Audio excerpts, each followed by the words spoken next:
Hello bookworms! Today I'm going to be doing my most anticipated 2020 contemporary YA release video. The reason that I have decided to split up my anticipated new releases, I've actually always split them up into YA contemporary and YA fantasy, but this year I'm also doing an additional anticipated adult releases video, is because I feel like I personally am really excited for some of the bigger releases, but I want you guys to be able to find books that maybe you haven't heard about yet. Also, I don't want my whole video to be like, I'm excited for this Cassandra Clare book and this Sarah J. Maas book. I want to have some underrated titles in there as well, so that there's more to choose from and you guys can learn about some new things. First on my list is You Say It First by Katie Cotugno. It's no secret that I've loved all of Katie Cotugno's books so far. She's definitely one of my favorite contemporary authors, so the fact that she's releasing a new book, I was immediately like, yeah, I'm reading that. This book follows a girl named Meg, and she's working for a campaign, so she's someone that is making phone calls, and then one night she ends up having this call with a guy named Colby in Ohio, and the two of them have a really heated conversation, and they seem to kind of hate each other. Then through a series of phone calls, I think that they end up forming some kind of deep connection. It sounds like it's gonna be really good, and Meg is actually headed to Cornell in the fall, and my brother went to Cornell. I always like YA books that focus on protagonists that are a little bit older, so I like that the girl is already heading into college. And then speaking of college protagonists, the next book on my list is Time of Our Lives by Emily Wibberley and Austin Siegmund Broca. I have really enjoyed both of the books that these authors have put out so far. They've written such cute romances. Not only are they cute romances, both of the main characters in the books are deeply flawed human beings, but it makes them feel so real, and I've really loved both of their stories. The first two were retellings of Shakespeare plays, and this is the first one that's going to be diverging from that trend. And surprise, surprise, that's another kind of hate to love. So we're following a girl named Juniper and a guy named Fitz, and Juniper is so ready to finally go to college and leave everything in her town behind, and Fitz is going on these college tours with the expectation of not actually leaving, not actually going anywhere, because he feels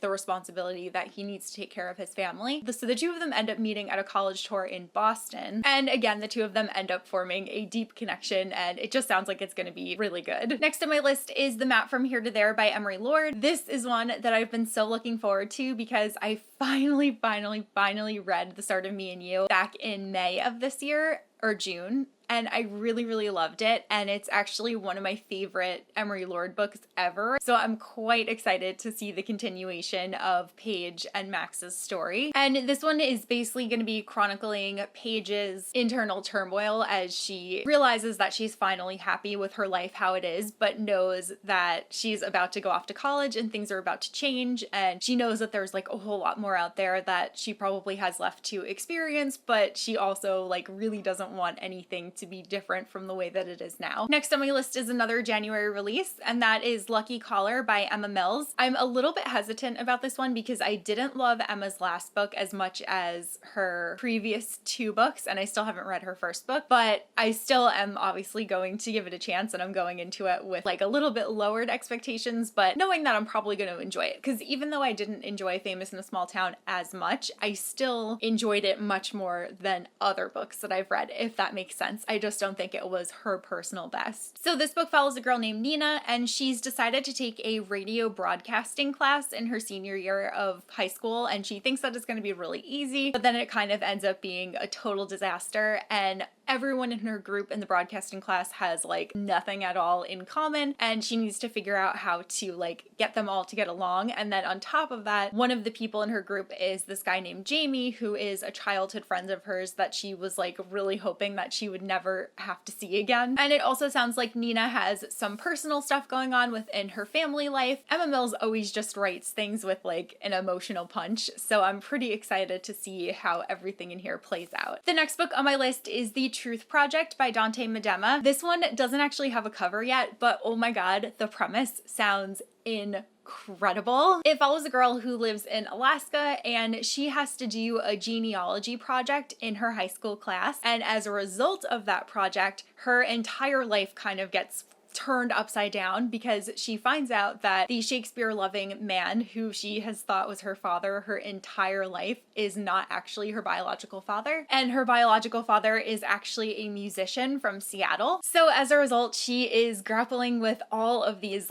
conflicting emotions because she obviously wants to find out as much as she can about where she comes from, but she also has to keep the secret that she's the product of an affair, and she's trying to deal with all of these things while falling for the resident bad boy in her town. It just sounds like it's going to be so good, and I think it's such a clever premise for a novel because genealogy tests have been such a big thing within the past couple of years where people are really learning about their heritages and learning more about themselves and finding out secrets that they never necessarily knew, but I've never heard of a book having this kind of premise. So I just think that it's such an out of the box idea, and I'm really looking forward to seeing how it's all going to play out. Next on my list is Chasing Lucky by Jen Bennett. Jen Bennett is another contemporary author that I have just enjoyed every book of hers that I have read so far, so I'm really looking forward to this one. So it follows a girl named Josie who is a photographer, and she has basically been moving from city to city with her mom for as long as she can remember, but the two of them end up moving back to their small New England hometown, and she ends up falling for the bad boy. Again, that seems to be a common theme in the books that I'm looking forward to. They're going back because they need to run their family bookstore. From the moment that they get there, Josie is already kind of half checked out because she knows that this isn't forever and she's planning on moving back to the opposite coast where the rest of her dreams lie. But then she has a run-in with Lucky, who is that resident bad boy and just so happened to be her old childhood best friend. Lucky kind of doesn't want anything to do with her, but then there's some kind of disastrous pool party thing that happens, and Josie ends up being responsible for some kind of revenge that's exacted, but then Lucky ends up taking the blame for it. So Josie's trying to figure out exactly why Lucky was so quick to cover for her, and I think the two of them are going to start rekindling a romance there. Next, I'm really looking forward to reading Tweet Cute by Emma Lord. This is another one that comes out in January, thankfully, and this is basically a rom-com situation. We're following our main character named Pepper, and then we have another main character named Jack, and both of them are the people that are in charge of the social media accounts for their warring restaurants. And then Big League Burger, which is the restaurant that Pepper works at, ends up stealing the recipe for Jack's grandmother's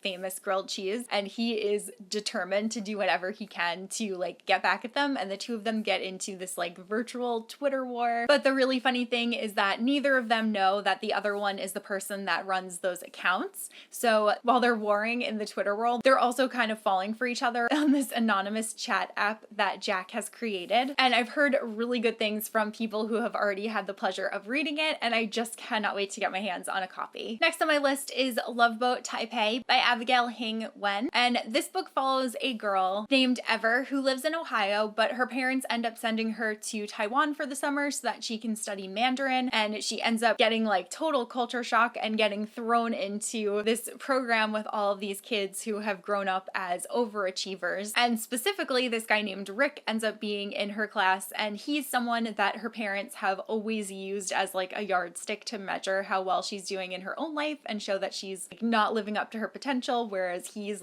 bound to go to Yale. But the funny thing is that the program that her parents sent her into is actually on the down low called Love Boat, and it's actually a place where the kids are more into going to clubs and things that their parents don't necessarily want them to be into, but it's their chance to kind of explore and find themselves. So it's really Ever's first time to kind of break out from underneath her parents' thumb and try to, find herself. Next on my list is 10 Things I Hate About Pinkie by Santaya Menon. This is the third book in the Dimple and Rishi universe, and I am so excited for this one because it follows Pinkie and Samir, who are characters that we have met in previous books, but I specifically really enjoyed them in There's Something About Sweetie. Pinkie's parents have constantly criticized everyone that she's ever chosen as a boyfriend, so for the summer, they're going to their Cape Cod house on the lake, and Pinkie hatches a plan where she's going to convince Samir to be her fake boyfriend for the summer because he is a perfect Harvard-bound student. She's hoping that this will like get her parents off of her back for a little while. But the funny thing is, if you read the last book, you'll know that they're kind of enemies. So I'm imagining that this is going to be enemies to lovers, and they're going to end up really enjoying each other's company once they start spending some quality time together. And then the final book on my list is We Are The Wildcats by Siobhan Vivian. This is an interesting one to be on my list because I believe we're following a field hockey team, which I really don't care very much for sports novels, but because I loved Stay Sweet so much, I'm definitely going to be giving this one a chance. I really do want to read more of Siobhan Vivian's work, so I think that this one has